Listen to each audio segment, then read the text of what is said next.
Well, for this opening, I was going to start off by singing the theme song of Series of Unfortunate Events, but I'm not a good singer. But I'm going to sing anyway, so...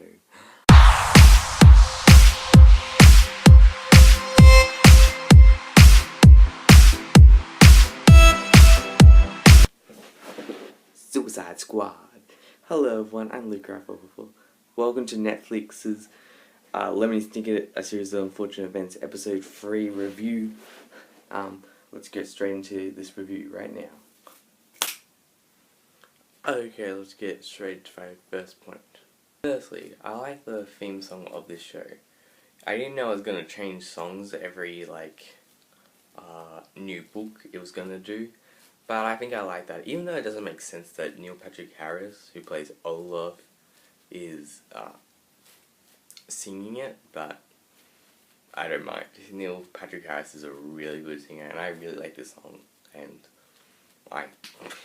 it's a really good song. As I said before, I like the changes in this show because we haven't seen them before, and it makes more sense. Like, I like how Monty wasn't home when Olaf shows up at the door. And if you think I'm gonna do the stupid Olaf snowman joke this episode, you're wrong. Yeah, so, because I didn't like how Monty in the original interrupted Stefano while he was talking to the kids, and I really like how Neil Patrick Harris just chases them with the knife and Monty can't disturb them because he's out somewhere. I forgot where now. Another change I like is how the kids actually don't know that Monty doesn't know that Olaf is Olaf, because they think that he knows, but he actually thinks he's from the spying from the other reptile place. I haven't seen this episode in such a long time, so excuse if I forget. I like that because in the film they thought Monty was dumb, that he didn't understand that it was Olaf, but they think he knows, which makes them more trust him more, which I like, because the whole point of this character is that the Baudelaire children need someone to trust. Yeah, but a thing that was wrong with this is that the children didn't really connect with Monty in this version as much as in the film. As in the film, they connected with him. There was just this quiet little moment in the movie where he's just playing the guitar, and he was talking. Viola was saying that her mum used to play that to her.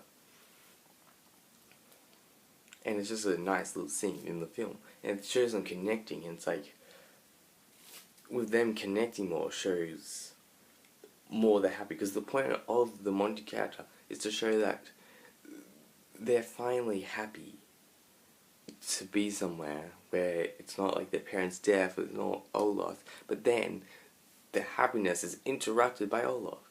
And maybe this is because of the show's running time and stuff. And I don't know, but it's sort of rushed. It's you don't see it connected between them, so when he dies, who cares? It's you didn't really care, because Klaus in this version was complaining that he was here. It's this is not home. It's so? Yeah. And I think, in the film they connected more, and it was a bigger shock because they were so happy to be there. Here, it's they didn't really want, Klaus didn't even want to be here, so who cares if Monty dies? To watch this episode, you really have to like Neil Patrick Harris doing a voice. It's very silly. I rather a really evil one, but it's better than Jim Carrey's I'm Stefano. Stefano?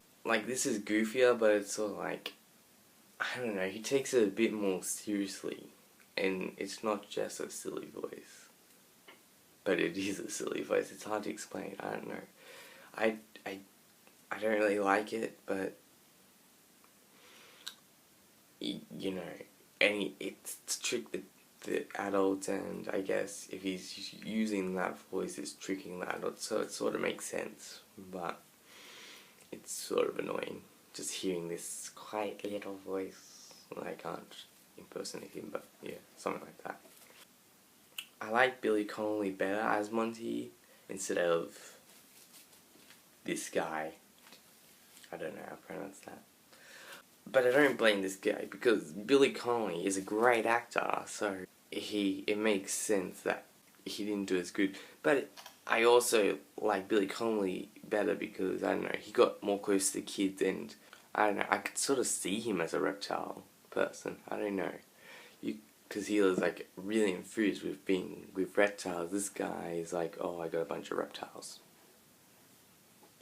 Yeah, I didn't really see him as much as like that reptile guy. But lastly, I did like the scene in the future. As you see, I really like the changes. Some of the changes. And some of them I hate, like, the whole, like, still, explaining words is still annoying, but I don't mind it as much. I didn't think they did it too much in this episode.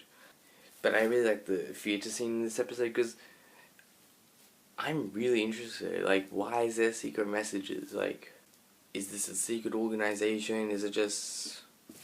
what is it? Why? Who's sending these secret messages? And I really like it. It's really interesting, these secret messages in the future and stuff. Okay, I really enjoyed this episode, guys. I did, like, hopefully the guy who plays Monty doesn't can keep still doing an alright job. I don't expect him to be a Billy Connolly, but whatevs. Hopefully next episode... oh wait, he's dead, right? Oops. Freaking idiot! You know, I hope they really do add a lot to the next episode, and I hope they show like a real impact on the kids' lives because of the death of Monty, even though it's sort of like you didn't even connect with him that much. But I enjoyed this episode, so. And don't forget, bye for now, but not forever. Peace. And fix your hair. You're like a damn cockatoo.